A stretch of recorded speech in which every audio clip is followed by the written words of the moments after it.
Recording, perfect. Now sharing screen again, perfect. Perfect. Okay, guys, I hope you are all doing well. So we are currently like the 3rd of July, okay? And what we're gonna do is I'm gonna be explaining like different charts. So I would like to go through the losing trade that we had last week, okay? A lot of you wanted to know what happened with gold, okay? So what happened with gold? Let me show you, pretty simple. So if we zoom out, on the weekly trend, we had like a bullish one, okay? It was going up. Each time was hitting the trend going up, up, up. So the last couple of times, it worked, okay? And the trend normally works pretty well. But here, phew, like we got literally trapped, okay? We got trapped because at the end of the day, what happened is that this candle, like it closed perfectly. It was reaching the support and the trend line. So both information were super solid. So plus the correlation with stochastic, for me, that kind of trade is super solid. Okay. 99% of the time it worked. Here they trapped us. But what was my mistake?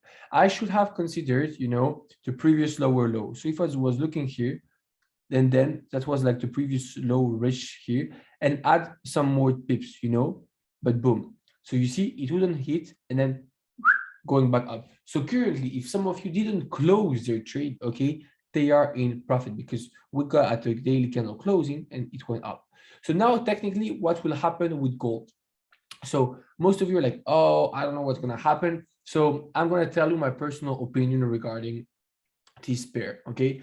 Wait, what's that messages? Okay, so currently, for me, it's a buy again. We got trapped, but for the market to trap us again, it's gonna be super hard. So I strongly believe that it's gonna retrace back up. So what's the safest thing for you to do now? Because we have the support, the trend, the candle rejection. This type of candle is called a doji. So now a lot of you don't know what's a doji candle. So let me explain to you what is a doji candle. Wait, let me move this currently just for you. So there are different type of candle. Candlestick is like an art. Okay, every candle means something. So if we take, let's say let me move this a bit. I'm gonna put it right here. Yeah. Let's say we have like a green candle like this, okay?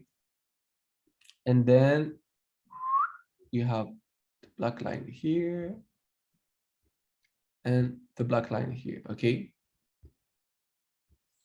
So this type of candle, okay, is called a doji. It has a really small body. Most of the time it's really small. It looks like more like this, yeah?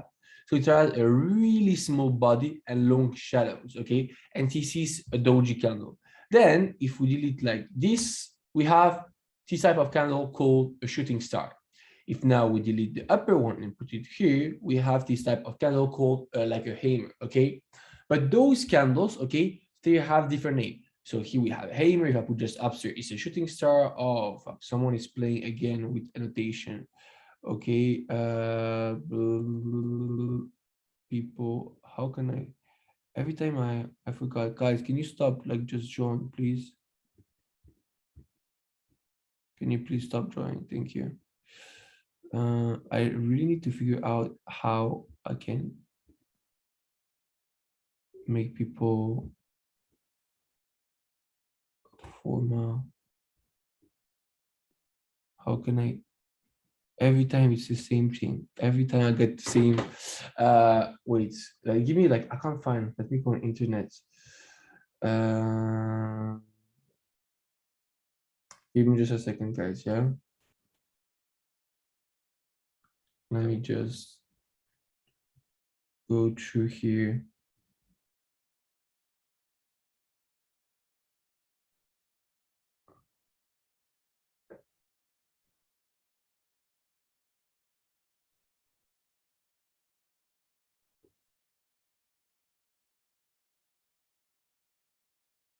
How can I literally just stop? Fuck. I don't know how we like delete this. Okay, calm. Guys, can you just please stop drawing? I would really appreciate. Thank you. Okay, perfect. Okay, so I was saying those candles, okay. Oh yeah, I have to close now. So this type of candle, they all have like the same function, okay? No matter what, it's always the same function. So what's the function? Then you're gonna be Switzy. Okay, so it's pretty simple. If the market is going up, okay, after hitting this candle, it's gonna start going down, okay? So if it's bullish, after this candle is gonna be bearish.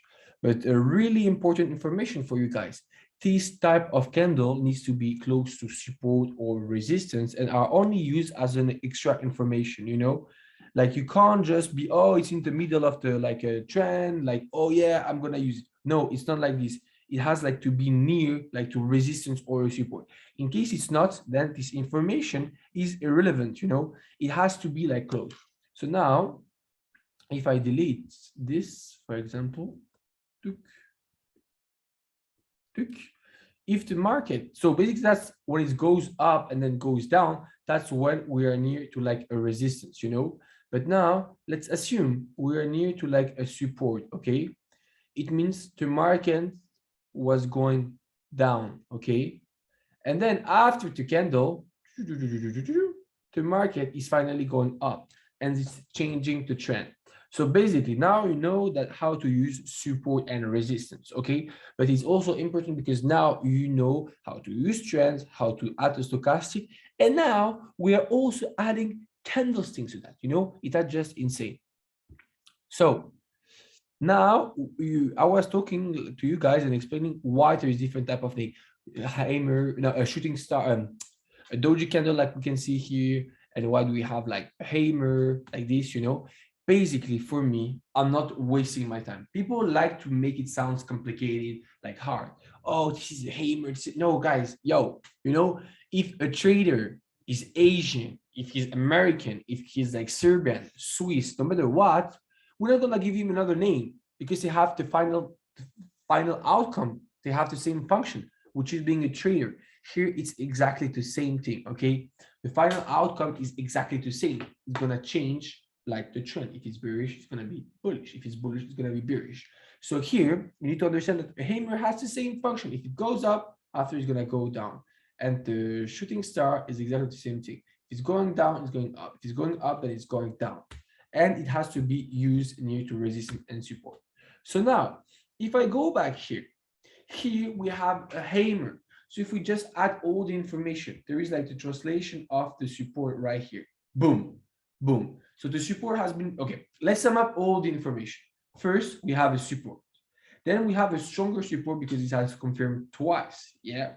Then we have the trend, which is also interesting, third information, plus the fact that the trend and the support are crossing each other. That's another information, yeah. Plus, we have a shooting star. So potentially this trade on goal is really, really, really interesting, okay? So you can potentially get into a really nice position, okay?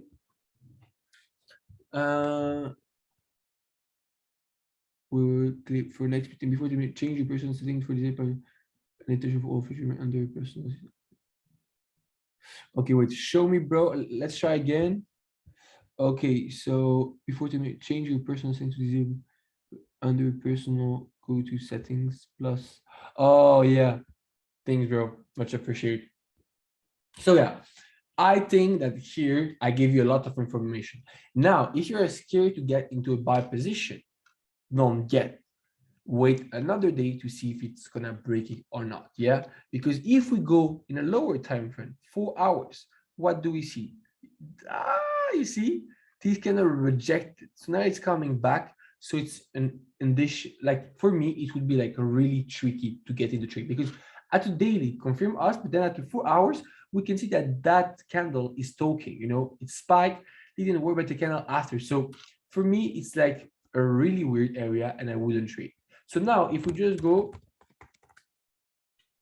here, okay, right here, what can we see? So tomorrow, we're gonna filter. We're gonna take the most important news. Okay, apply. Nothing. Okay, tomorrow is like holidays. So market's gonna be really quiet. Tomorrow is gonna be a really quiet day. So for gold, I would avoid this pair at the moment. I wouldn't trade, yeah, because of all the information I gave you, because like of how can I say, if I sum up again for those new who came right here, yeah. If we sum up all the information, okay, if we take into consideration the support level, yeah, if we take the trend level, if we take the candlestick, which is like the doji candle on the daily time frame, if we take the support, if we sum up all the informations on the daily, it sounds super interesting. But if we go back on the 4 hours, it's way riskier. So I would avoid this pair at the moment. Yeah. Now we're going to analyze Euro USD. Okay. So let's go on Euro USD on the weekly time frame. So what do we see? We can see a lovely bearish trend. Every time it hit it, it's going down. Yeah. Now, if we go on the daily time frame, what do we see? That was like a fake resistance support I was trying to show to one of my students. Currently, there is nothing to do with Euro USD. To be frank with you, see, we have this kind of like trend creating here. Yeah, we need to wait for the market either to go lower, hit the support, have the correlation with the stochastic, and then we can show. But at the moment, gold, there is nothing to do, guys. Nothing to do. Yeah. Yeah, you can take, but it's risky, like I told you, because of the non-confirmation on the 4-hour charts. Yeah. So EURUSD, nothing to do. Now regarding NSD USD, okay, same thing. So I think we had like a major news. Let me take back. So we're currently the 3rd of July, but let's take Friday, okay, till Friday. Yeah, apply. So we had this major news, okay. So for those who don't know what it is, you can go on investing.com. I'm not going to start explaining everything about this news, but this is like a major news, you know, and it has an impact. So this is like the prevision. This is what really got out, got released as information. It had an impact on the USD, and that's why all the USD period that day, you can see they got spiked, either on NSD USD, either on gold, either on Euro USD. So be careful. But now tomorrow, the market is going to be pretty quiet because, like I explained to you, it's the holidays. So NSD USD, nothing. We're gonna do a last chart, for example, USD CHF. You can. That's why I wanted to show you this, because the thing is, you can also see like a major spike here with the US dollar. So now the best thing for us is not to go too much into details, because this major news has impacted. It broke some resistance, it broke some trend. So the best thing for us is to stay away from the market until Wednesday, and then we will understand what's interesting to get in and what's not interesting to get in. So guys, I hope you enjoyed the live, and I'm seeing in the Telegram group where we'll be posting all technical analysis. See you soon.